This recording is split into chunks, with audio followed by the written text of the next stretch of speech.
How to make a solid black outline in a tattoo is one of the most frequently asked questions at my master classes. First, let's define what an outline is. Outline is not quite accurate for what we're talking about. More precisely, we're discussing lines, specific geometric figures. The secret to creating a proper line lies in setting the right task. But I want to say that not all lines need to be perfectly straight and sharp. The appearance of a line depends on the specific task at hand. Let's look at some works using lines. We can clearly see that the lines in these tattoos are very different, and creating them requires different techniques, maybe even different tools. I'll say up front that I don't claim to have the ultimate truth. I'm just sharing my personal experience and observations. The method I'll present in this video is one way to create outlines, and it works just as well as others, especially for beginners. I'm Alex Kutcher.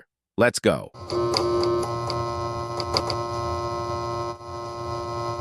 The first and most important reason for poor lines and outlines is, of course, hand positioning. Proper hand positioning always involves stabilizing at 3, or in special cases, 2 points: elbow, wrist, pinky, or elbow, pinky. This hand positioning gives you stability and the right dynamics for your work. This way, you can control the movement and depth of the needle without engaging other joints, straining muscles, or making errors. There are things in tattooing that you can only do with your fingers, larger areas where you use your wrist, and some tasks that require shoulder movement. So, hand positioning is something you should always keep in mind. The second reason is equipment. It's generally believed that outlining is best done with an induction machine, and this is due to two factors.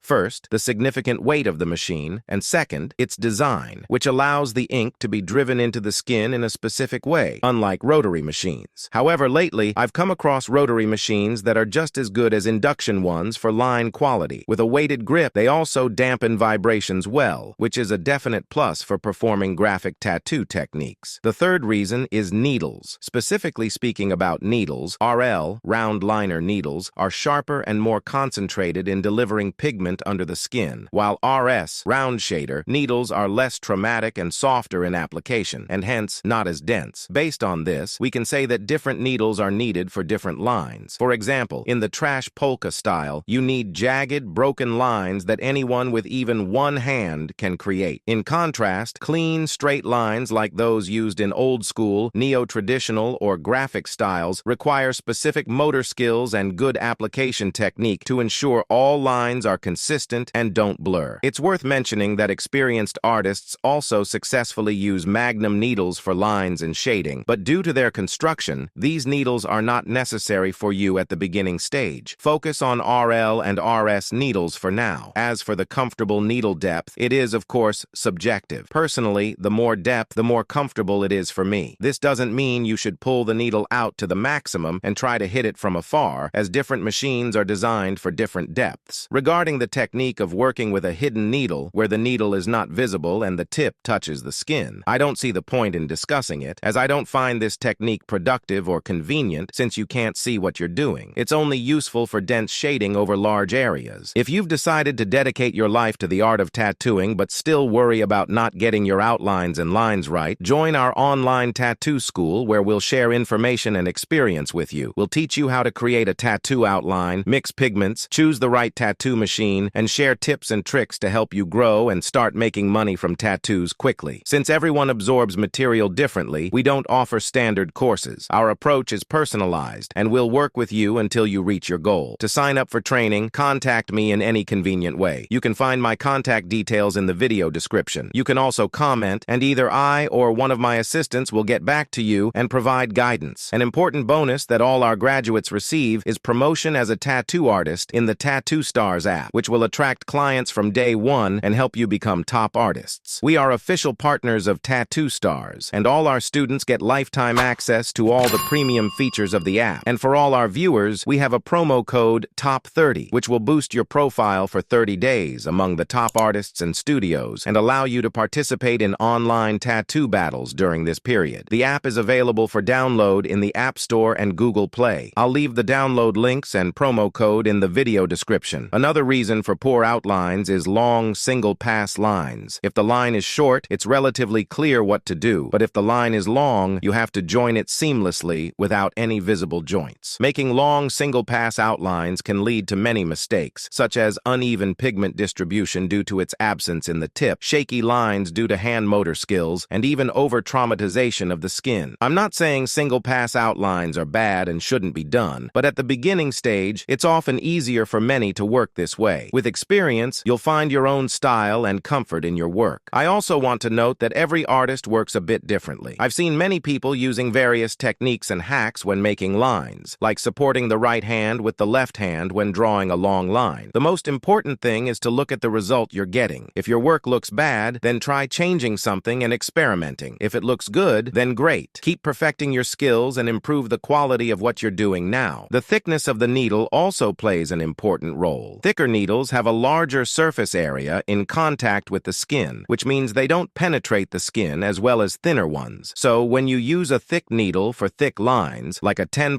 RL or RS, you need to press harder or go over the line multiple times. Keep in mind that the larger the needle size, the sharper the angle should be in relation to the skin. This way, the needles in the cluster enter the skin one after another, not all at once, making the puncture easier. Conversely, the thinner the needle, the closer the angle can be to 90 degrees relative to the skin surface. Remember, working with thin needles carries a higher risk of making mistakes than working with thick ones. In this case, it's better to take your time and go very slowly and carefully. The thinner the needle, the more unpredictable the line can be during healing. Part of it might fade, and part might blur, turning your clean line into a dashed one. So, always analyze your lines closely. Shallow penetration shows as a reddish or brownish tint, while an overworked line turns bluish or leaves a bluish stain underneath. And of course, always stretch the skin well while working to make it easier to draw. This is probably the #1 rule. So, we've covered just a few main reasons for bad lines, and you don't need to take all my advice as gospel truth. I'm not claiming that all of them will help you 100% or that this is the only correct way to create lines. But you can experiment with the things I've discussed in this video, and maybe it will benefit you. Don't forget, there are many other factors like pressure, puncture depth, speed, needle angle, and so on, which we cover in detail in our online tattoo school courses. To wrap up, I want to recommend an exercise to help you improve your skills. Take any piece of paper, a pencil, or pen, and start making strokes. By doing this exercise, you'll easily develop fine motor skills and control small hand movements. Keep moving forward, believe in yourself, and take criticism as a tool for growth, and you'll find success before you know it. I promise.